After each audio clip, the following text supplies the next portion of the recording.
Hello everyone, welcome back to my YouTube channel. ഇന്നത്തെ video Malayalam സെന്റൻസുകൾ ഇംഗ്ലീഷിലേക്ക് translate ചെയ്ത് practice ചെയ്യുന്ന വീഡിയോ ആണ്.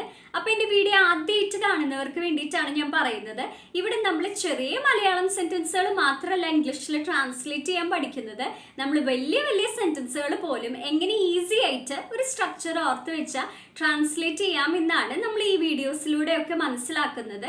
അപ്പോൾ നിങ്ങൾക്ക് ഇതുപോലെ ഞാൻ കുറേ വീഡിയോസ് ചെയ്തിട്ടുണ്ട്. അപ്പോൾ നിങ്ങൾക്ക് കൂടുതൽ പ്രാക്ടീസ് ചെയ്യണമെങ്കിൽ നിങ്ങൾക്ക് പ്ലേലിസ്റ്റായ translate from Malayalam to English എന്നുള്ള പ്ലേലിസ്റ്റ് ചെക്ക് ചെയ്യാം. അല്ലെങ്കിൽ translate from Malayalam to English using Sneha structure എന്ന പ്ലേലിസ്റ്റും ചെക്ക് ചെയ്യാം. ഇതിൽ ആദ്യത്തെ പ്ലേലിസ്റ്റിൽ നമ്മൾ ഒരുപാട് വീഡിയോസ് ചെയ്തിട്ടുണ്ട്. അപ്പം നിങ്ങൾക്ക് വേണമെങ്കിൽ ആ വീഡിയോ കാണാം. കുറേ സെൻറ്റൻസുകൾ നമ്മൾ പ്രാക്ടീസ് ചെയ്തിട്ടുണ്ട് കേട്ടോ ആ വീഡിയോസിൽ. അപ്പോൾ ആദ്യം തന്നെ ഇന്ന് ഞാൻ കഴിഞ്ഞ ദിവസം നിങ്ങളോട് ചോദിച്ചിട്ടുണ്ടായിരുന്ന ക്വസ്റ്റ്യൻ്റെ ആൻസർ പറഞ്ഞിട്ടാണ് ഇന്നത്തെ വീഡിയോ സ്റ്റാർട്ട് ചെയ്യുന്നത്. അപ്പം ഞാൻ കഴിഞ്ഞ ദിവസം എഴുതാൻ പറഞ്ഞത് രാഹുൽ തൻ്റെ പട്ടിക്കുട്ടിയുമായി എല്ലാ ദിവസവും കളിക്കാറുണ്ട്. അപ്പം എനിക്ക് വളരെ സന്തോഷമുണ്ട്. എല്ലാവരും തന്നെ മിക്കവരും കറക്റ്റ് ആൻസേഴ്സ് തന്നെയാണ് കോമന്റ് ബോക്സിൽ എഴുതിയേക്കുന്നത്. അപ്പം നമ്മൾ ഇങ്ങനെ ഇംഗ്ലീഷിൽ പറയാം. അപ്പം ഞാൻ സ്ട്രക്ചർ യൂസ് ചെയ്തപ്പോൾ പറയുന്നില്ല, കാരണം എല്ലാവർക്കും ഇപ്പം അറിയാം, എങ്ങനെ എഴുതാമെന്ന് അറിയാലോ. നമ്മളിങ്ങനെ പറഞ്ഞത് Rahul place with his puppy every day എന്ന് പറയും. ഇവിടെ ഞാൻ നിങ്ങൾക്ക് ഒരു മലയാളം സെന്റൻസ് പറയുന്നതായിരിക്കും, അതിനുശേഷം നമ്മൾ ഇംഗ്ലീഷിലേക്ക് ട്രാൻസ്ലേറ്റ് ചെയ്യുന്നതായിരിക്കും.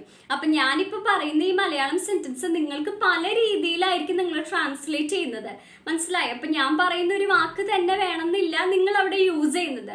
അപ്പം നിങ്ങൾക്ക് അങ്ങനെ തോന്നുന്ന സെന്റൻസുകളൊക്കെ കമന്റ് ബോക്സിൽ അറിയിച്ചു കഴിഞ്ഞാൽ എല്ലാവർക്കും, നമ്മുടെ സബ്സ്ക്രൈബേഴ്സിന് എല്ലാവർക്കും ഒരു സെന്റൻസ് തന്നെ നമുക്ക് എങ്ങനെയൊക്കെ എഴുതാം എന്നുള്ള പലവരുടെയും ആൻസേഴ്സ് കാണുമ്പോൾ പല രീതിയിലുള്ള ഐഡിയാസ് കിട്ടും. അപ്പം നിങ്ങൾ അത് അറിയിക്കാൻ മറക്കരുത്. അതുപോലെ തന്നെ ഞാൻ ലാസ്റ്റ് ഒരു ക്വസ്റ്റ്യൻ ചോദിക്കുന്നതായിരിക്കും. അപ്പോൾ അതിനുള്ള ആൻസറും കൂടി കമന്റ് ബോക്സിൽ അറിയിക്കാൻ മറക്കരുത് കേട്ടോ.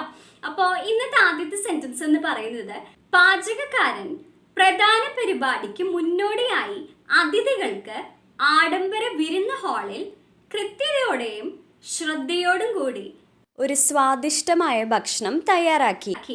ഇതെങ്ങനെ നമ്മൾ ഇംഗ്ലീഷിൽ പറയും? അപ്പൊ ഒന്നും കൂടി ആ സെന്റൻസ് ഒന്ന് വായിച്ചു നോക്കിയേ, ഏകദേശം ഒരു ഐഡിയ കിട്ടാനാണ്. ഒന്ന് വായിച്ചു നോക്കിയേ.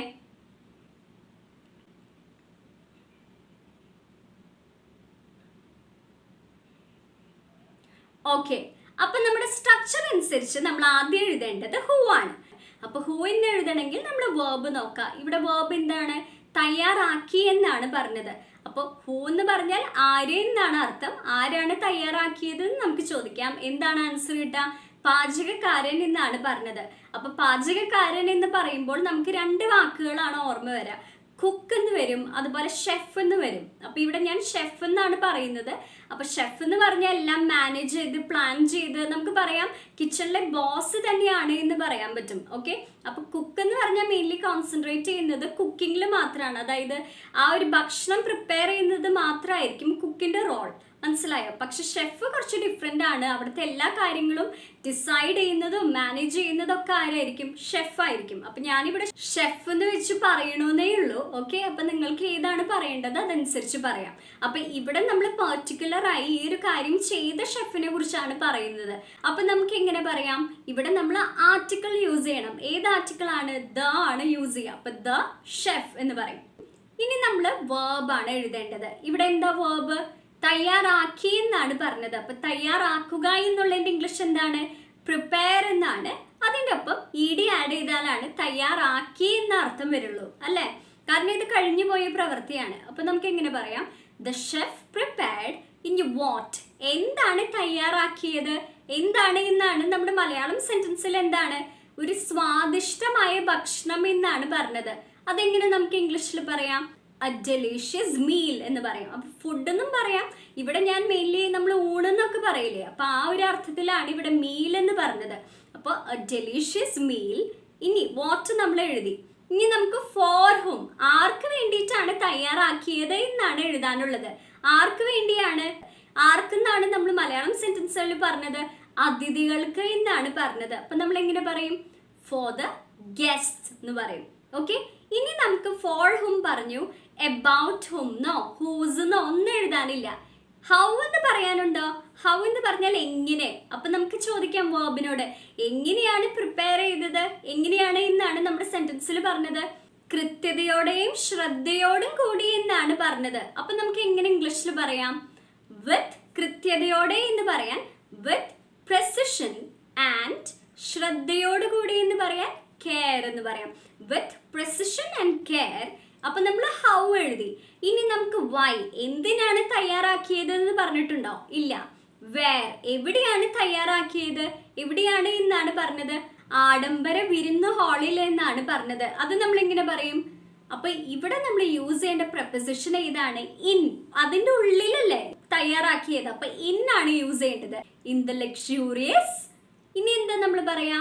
വിരുന്ന് ഹാളിന് നമ്മൾ ഇവിടെ ബാങ്ക്വറ്റ് എന്നാണ് പറയുന്നത്. അപ്പൊ in the luxurious banquet hall. ഇനി നമുക്ക് വെൻ, എപ്പോഴാണ് തയ്യാറാക്കിയത് എന്നാണ് എഴുതാനുള്ളത്. ഇവിടെ എന്താ നമ്മുടെ സെന്റൻസിൽ നമ്മൾ പറഞ്ഞത്? ഒന്ന് നോക്കി ഈസി ആയിട്ട് നമുക്ക് എഴുതാനുള്ളത് നമുക്ക് മനസ്സിലാവുന്നില്ലേ? എങ്ങനെ നമ്മൾ പറയും? എന്താ മലയാളത്തിൽ പറഞ്ഞത്? പ്രധാന പരിപാടിക്ക് മുന്നോടിയായി എന്നാണ് പറഞ്ഞത്. അപ്പൊ നമ്മൾ മുന്നോടിയായി എന്നുള്ളതാണ് നമ്മൾ എഴുതേണ്ടത്. ബിഫോർ, പ്രധാന പരിപാടിക്ക് മുന്നോടിയായി. ബിഫോർ ദി മെയിൻ ഇവന്റ് എന്ന് പറയും. മനസ്സിലായോ? അപ്പൊ എന്തായി നമ്മുടെ sentence? The chef prepared A delicious meal for the guest with precision and care in the luxurious banquet hall before the main event എന്ന് വരും. മനസ്സിലായില്ലേ? ഇനി നമുക്ക് പറയേണ്ട സെന്റൻസ് ഇതാന്ന് വിചാരിക്കേ. വിദ്യാർത്ഥി സ്കൂൾ അസംബ്ലിയിൽ സഹപാഠികളെ ബോധവൽക്കരിക്കുന്നതിനായി വിജ്ഞാനപ്രദമായ ദൃശ്യങ്ങളോട് കൂടിയ ഒരു ചരിത്ര സംഭവത്തെ കുറിച്ചുള്ള വിശദമായ അവതരണം തയ്യാറാക്കി. ഇതെങ്ങനെ നമ്മൾ ഇംഗ്ലീഷിൽ പറയും? അപ്പൊ ഇവിടെ ആദ്യം നമ്മൾ ഹൂ എന്നാണ് എഴുതേണ്ടത്. അപ്പൊ ആരാണ് തയ്യാറാക്കിയത്? വിദ്യാർത്ഥി എന്നാണ് പറഞ്ഞത്. അപ്പൊ നേരത്തെ പറഞ്ഞ സെന്റൻസ് പോലെ തന്നെയാണ് നമ്മൾ ഇവിടെ എഴുതുന്നത്. അപ്പോൾ ഈ ഒരു അവതരണം തയ്യാറാക്കിയ കുട്ടിയെ കുറിച്ചാണ് പറയുന്നത്. അതുകൊണ്ട് തന്നെ നമ്മൾ അവിടെ ആർട്ടിക്കിൾ യൂസ് ചെയ്യണം. അപ്പൊ ദ സ്റ്റുഡൻറ് എന്ന് പറയും. ഇനി വേർബ് എന്താണ്? തയ്യാറാക്കി എന്നാണ്. ഇങ്ങനെ നമ്മൾ പറയും പ്രിപ്പയർഡ് എന്ന് തന്നെയാണ് ഇവിടുത്തെ വേർബും.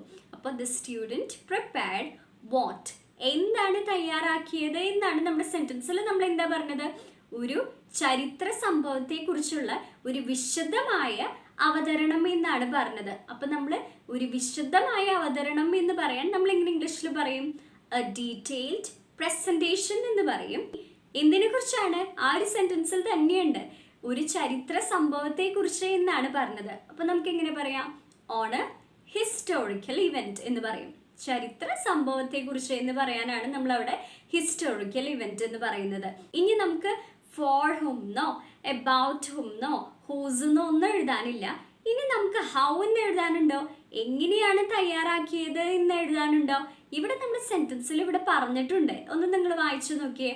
എങ്ങനെയാണ് എന്നാണ് പറഞ്ഞേക്കുന്നത്?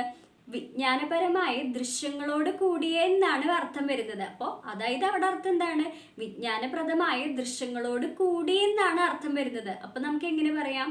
വിത്ത് ഇൻഫോർമേറ്റീവ് വിഷ്വൽസ് എന്ന് പറയും. വിജ്ഞാനപ്രദമായ എന്ന് പറയാനാണ് നമ്മളവിടെ ഇൻഫോർമേറ്റീവ് എന്ന് പറയുന്നത്. വിത്ത് ഇൻഫോർമേറ്റീവ് വിഷ്വൽസ് എന്ന് പറഞ്ഞാൽ എന്താണ് അർത്ഥം? വിജ്ഞാനപ്രദമായ ദൃശ്യങ്ങൾ എന്നാണ് ഇവിടെ അർത്ഥം വരുന്നത്. മനസ്സിലായോ?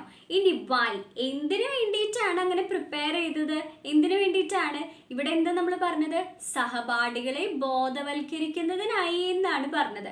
അപ്പൊ ബോധവൽക്കരിക്കുന്നതിനായി എന്ന് പറയാൻ നമുക്ക് ഇവിടെ ഏത് വേർബ് യൂസ് ചെയ്യാം? എഡ്യൂക്കേറ്റ് എന്നുള്ളത് യൂസ് ചെയ്യാം. അപ്പൊ നമുക്ക് എങ്ങനെ പറയാം? ടു എഡ്യൂക്കേറ്റ് ഇറ്റ് ക്ലാസ്മേറ്റ്സ് എന്ന് പറയാം. ഇനി നമുക്ക് വേറെന്ന് പറയാനുണ്ടോ? ഇല്ല. അപ്പൊ സഹപാഠികളെ ബോധവൽക്കരിക്കുന്നതിനായി എന്ന് പറയാൻ നമ്മൾ ഇങ്ങനെ പറഞ്ഞത് ടു എഡ്യൂക്കേറ്റ് ക്ലാസ്മേറ്റ്സ് എന്ന് പറഞ്ഞു. ഇനി നമുക്ക് വെൻ, എപ്പോൾ എഡ്യൂക്കേറ്റ് ചെയ്യാനാണ്? സ്കൂൾ അസംബ്ലിയിൽ എന്നാണ് പറഞ്ഞത്. അപ്പൊ നമുക്ക് അസംബ്ലിയിൽ ആ ഒരു സമയം കാണിക്കാൻ നമ്മളിവിടെ ഡ്യൂറിങ് എന്നുള്ളൊരു വാക്ക് യൂസ് ചെയ്യണം. അപ്പൊ നമുക്ക് എങ്ങനെ പറയാം? ഡ്യൂറിങ് ദി സ്കൂൾ അസംബ്ലി എന്ന് പറയും.